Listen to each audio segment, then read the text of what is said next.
Hello everyone and warmly welcome है दोस्तों आप सभी लोगों का आईएफएस के इस शानदार प्लेटफॉर्म के ऊपर स्वीट पीजी 2024 के टफल टॉक में आपका मैं तहे दिल से फिर से एक बार वार्मली वेलकम करता हूँ। और आज हमारे साथ स्वीट पीजी में एक बहुत बेहतरीन मार्क के साथ क्वालिफाई जो होते हैं उन कैंडिडेट्स में से एक कैंडिडेट्स के आज हम बात करेंगे, जानेंगे उनकी जर्नी के बारे में, प्रिपरेशन स्ट्रैटेजी के बारे में, मॉक टेस्ट कैसे दिया, रिवीजन कैसे किया और बाकी सारी चीज़ों के बारे में तो जानते हैं उनके थ्रू, समझते हैं। और मुझे पूरा यकीन है कि जो भी नए लोग होंगे आप लोगों को जो है बहुत हेल्प होगी, फ़ायदा होगा इन सारी चीज़ों से। तो hello. Hello, sir. Thank you so much for giving me a warm introduction.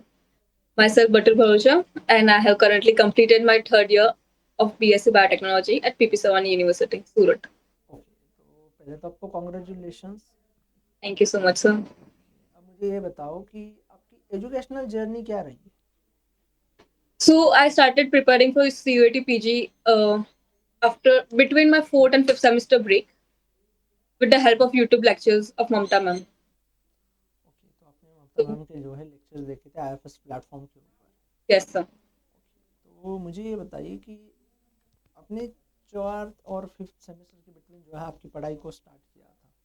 Yes, sir. Okay, तो पहले आपको क्या ख्याल आया, मतलब क्यों लगा ऐसा कि हमें एंट्रेंसेस के लिए प्रिपेयर करना चाहिए।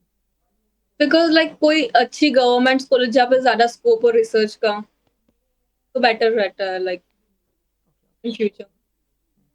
और आपकी प्रिपरेशन जर्नी क्या रही थी इस एग्जाम्स के लिए, ओवरऑल पूरी बताइए स्टार्टिंग से अब लाइक तक। स्टार्टिंग से तो मैंने ममता मैम जैसे मॉलिक्यूलर बायोलॉजी की प्रिपरेशन स्टार्ट की थी सो बेसिकली लाइक मैम जैसे पढ़ा रहे थे वैसे ही notes preparation and bullet points and cue cards मैंने प्रिपेयर किए थे and stick all around my room for revision itself.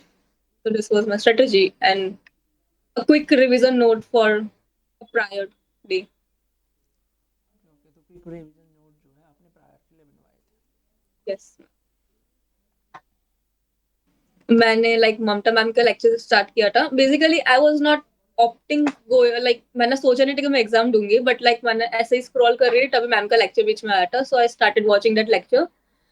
So it was quite interesting. So first lecture was about enzymes and then replication and transcription. So enzyme वाला बहुत catchy lecture था because कि like हमारे fourth semester में ही molecular biology subject आया था तो I was knowing some basics. तो मैम वही समझा रहे थे तो मुझे ज्यादा interest पड़ा.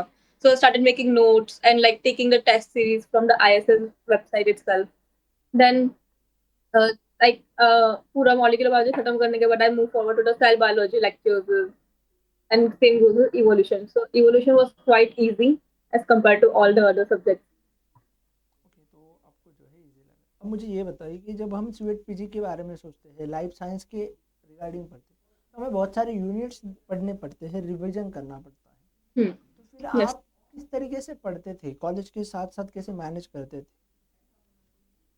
मैंने ना पहले आपके जो आईएफएस का वेबसाइट है उसमें सारे वेटेज दिखा था कौन से सब्जेक्ट का सबसे ज्यादा वेटेज है तो उसके अकॉर्डिंग मैं शॉर्ट लिस्ट कर रही थी कौन से टॉपिक मुझे कंसिडर करने चाहिए और कौन से नहीं करने चाहिए.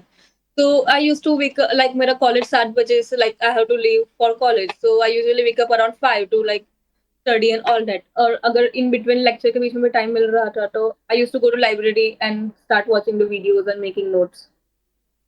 ओके, तो आप जो है लाइब्रेरी जाते थे और नोट्स को जो है प्रिपेयर करते थे। हाँ तो वही. मुझे ये बताइए कि मतलब जब ट्रैवल्स करते हो आप, तो मॉर्निंग Yes. में आप जल्दी उठना है, आपको 50 किलोमीटर जो है कॉलेज के लिए चले जाना है, फिर थक से जाते थे, तो फिर कैसे मतलब ओवरकम करके पढ़ा है। So पढ़ना तो इम्पोर्टेंट था सो ओवरकम तो करना ही पड़ेगा कुछ तो सेक्रीफाइस करके कुछ ही मिलेगा दैट्स व्हाई.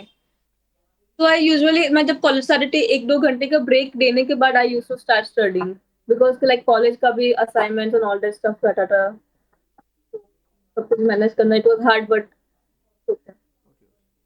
अब मुझे ये बताओ कि जब भी आपको मतलब ख्याल आता है कि आपका ख्याल आने से बेहतर है कि मैं आपसे ये पूछना चाहूँगा कि आपने पहली बार आईएफएस का नाम कहाँ से सुना था। मैंने वन ऑफ द फैकल्टी हमारे कॉलेज में जो है मैंने उनसे बात की थी I have to give this entrance exam तो उन्होंने मुझे सजेस्ट किया था कि IFS is a good platform to study. Okay, तो आपकी जो फ्री प्लेटफॉर्म था सारे वीडियोस भी अच्छे से थे सो उन्होंने मुझे वो सजेस्ट किया था. And I have also bought some books of IFS, like cell biology notes and that biochemistry and PYQ videos. So I solved that also.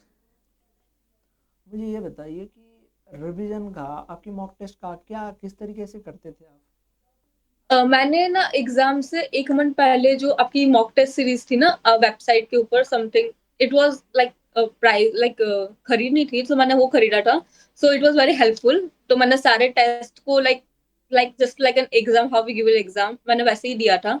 And like मैंने देखा मेरा कहाँ वीक पॉइंट आ रहा है, कहाँ मेरे मार्क्स कट रहे हैं. उस वो टॉपिक को पर्टिकुलरली मैंने अगेन स्टडी किया कि लाइक क्यों वहाँ पे मार्क्स कट रहे हैं. वही. तो test series was quite helpful. तो मुझे ये बताइए कि जो भी नए बच्चे जो भी आपको देख के पढ़ना स्टार्ट कर रहे हैं, आपके जो जूनियर होंगे, आपके साथी होंगे, नए यस. आईएफएस के प्लेटफॉर्म के बच्चे होंगे, तो उन सारे दोस्त लोगों को आप क्या सजेशंस करना चाहोगे?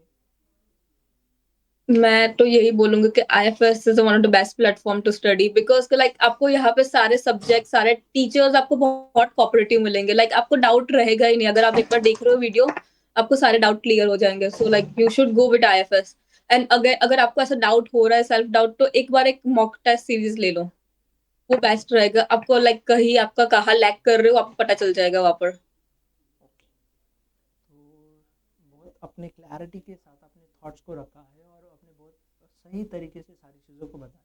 मुझे पूरा यकीन है कि जो भी बच्चे होंगे इस एग्ज़ाम्स के लिए पढ़े होंगे या पढ़ना स्टार्ट कर रहे होंगे, तो उनको जो है आपका ये सेशन देख के बहुत ही हेल्प होगी.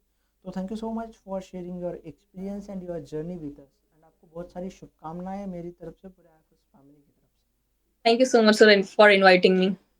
Thank you.